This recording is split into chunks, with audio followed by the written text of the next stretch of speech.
Dr. Babasaheb Ambedkar Open University.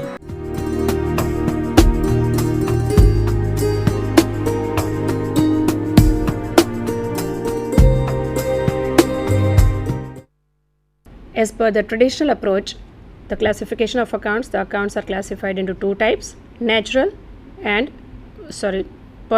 and impersonal.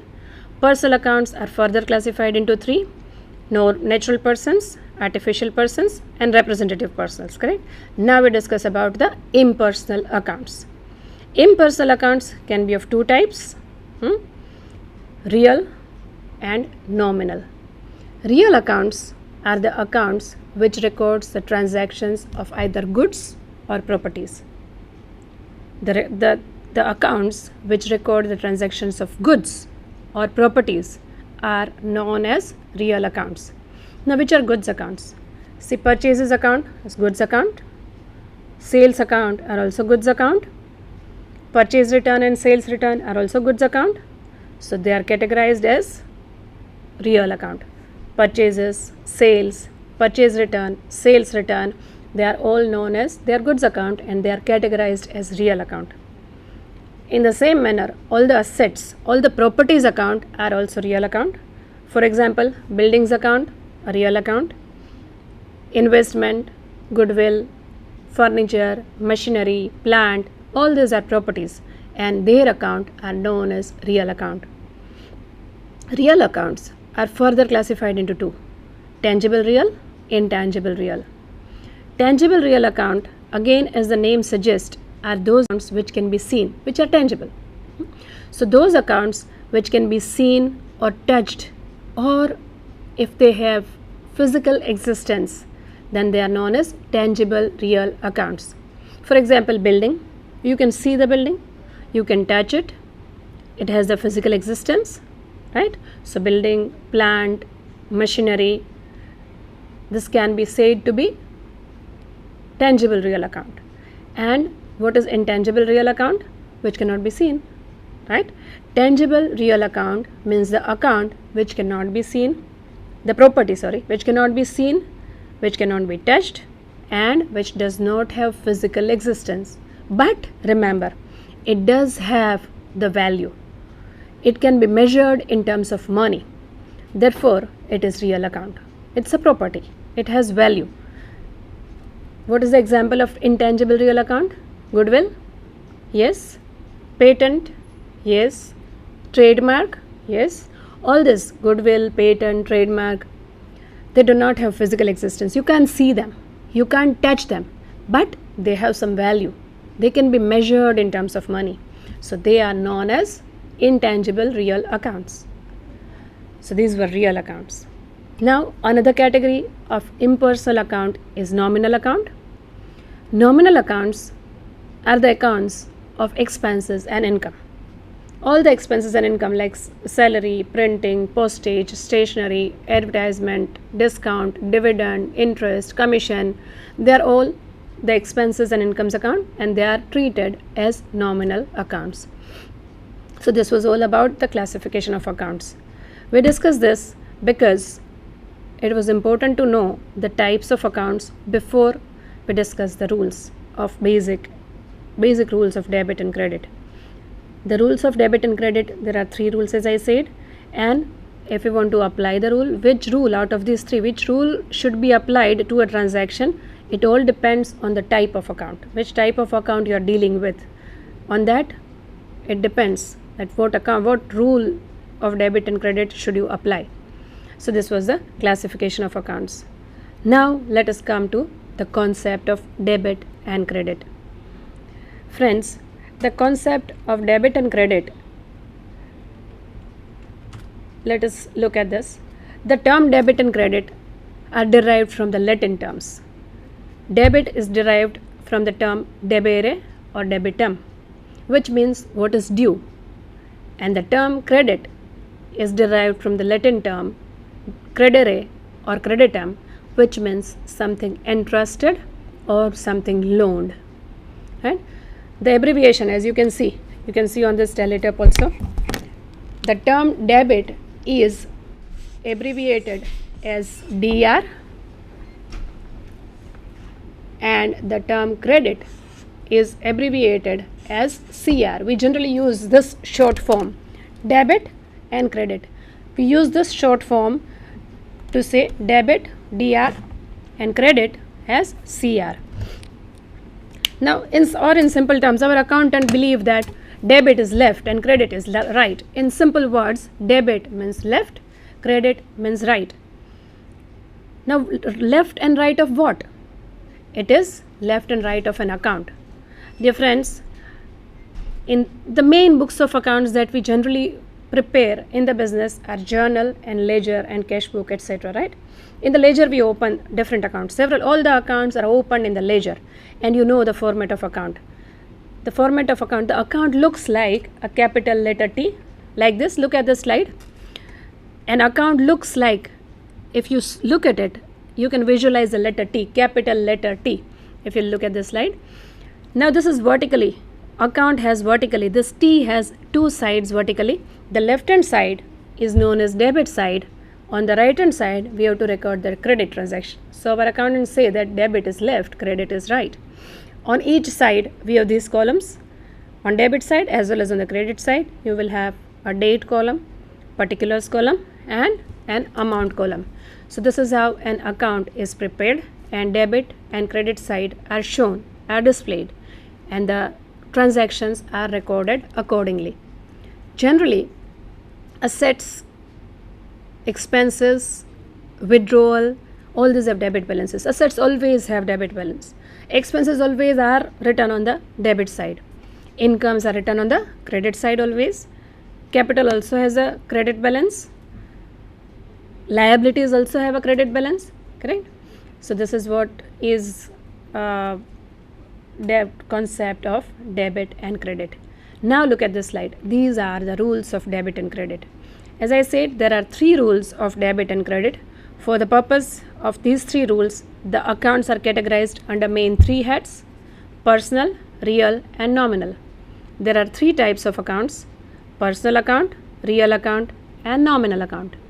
Personal account, once again recollect, personal account are those accounts of those persons with whom the business deals.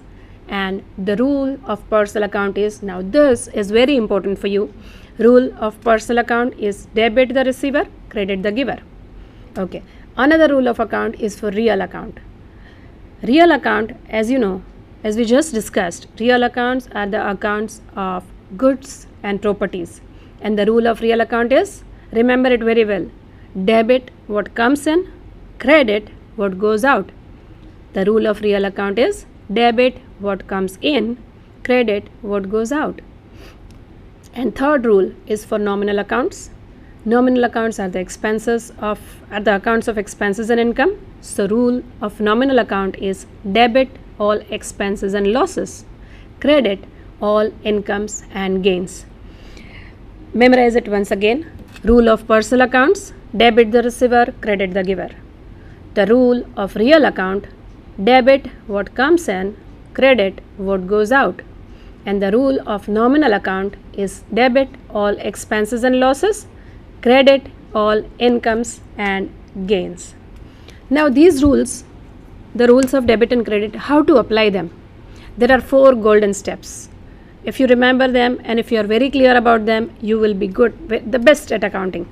These 4 steps are: when you want to record a transaction, when you come across some transaction and you want to record a transaction, what should you do? The first step is determine the 2 or more accounts that are involved in the transaction. Now friends, we follow the double entry accounting system. It is the most commonly used across the globe. Everywhere, mostly nowadays, double entry accounting system is used.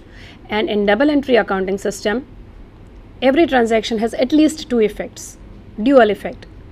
One effect on the debit side of one account, another effect on the credit side of some other account. So when a transaction is recorded, it is recorded at minimum 2 places. On the debit side of one account, credit side of another account. So it involves at least 2 accounts.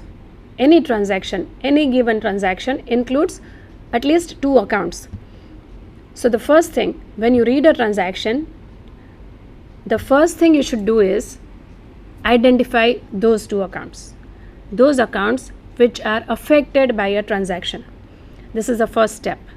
Second step is to decide the type of those two accounts.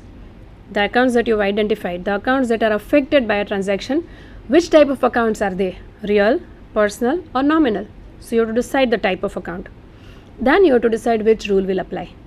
Naturally, if it's a personal account, the rule applied will be debit the receiver, credit the giver.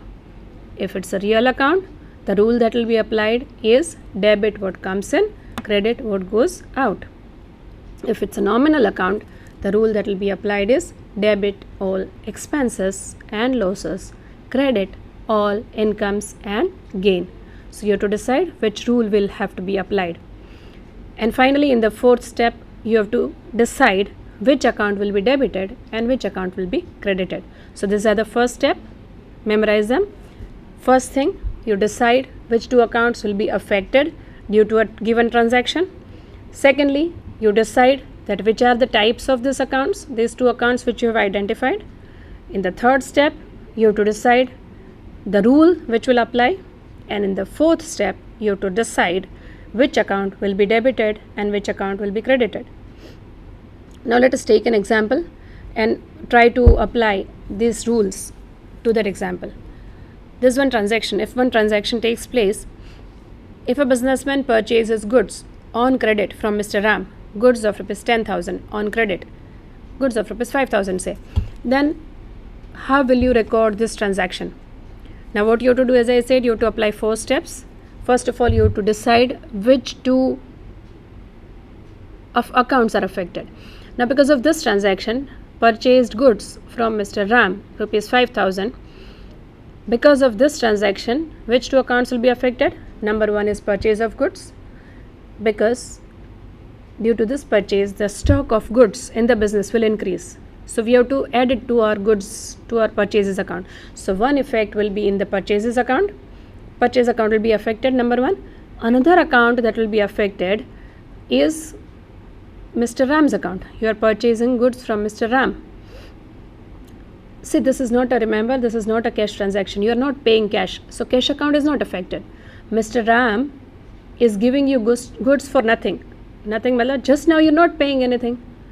You are making a promise to make payment in future.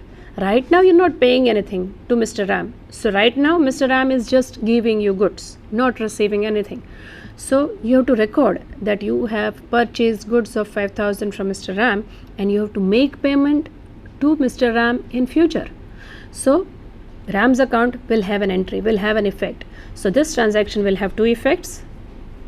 Effect in the purchases account, one effect, and the second effect will be in the account of Mr. Ram. Now the second thing, in the second step, you have to decide the types of accounts. Purchases account is goods account, so real account. Ram is a person, so Ram's account is a natural person, personal account. In the third step, you have to decide the rule. Real accounts rule is debit what comes in, credit what goes out. And the rule for personal account is debit the receiver, credit the giver. Right? In the fourth step, now we have to decide out of these 2 accounts, that is purchases account and Ram's account. These 2 accounts are affected because of the transaction. Now which should be debited and which should be credited? That also has to be decided. Okay. Now as per the rule of real account, debit what comes in. Now goods are coming in. So you have to debit the purchases account and Ram's account is personal account. The rule that is applied is credit the receiver. Ram is a receiver, so we have to credit his account. Debit the receiver, credit the giver. Ram is a giver, so you have to credit the account of Mr. Ram. Dr. Baba Saheb Ambedkar Open University.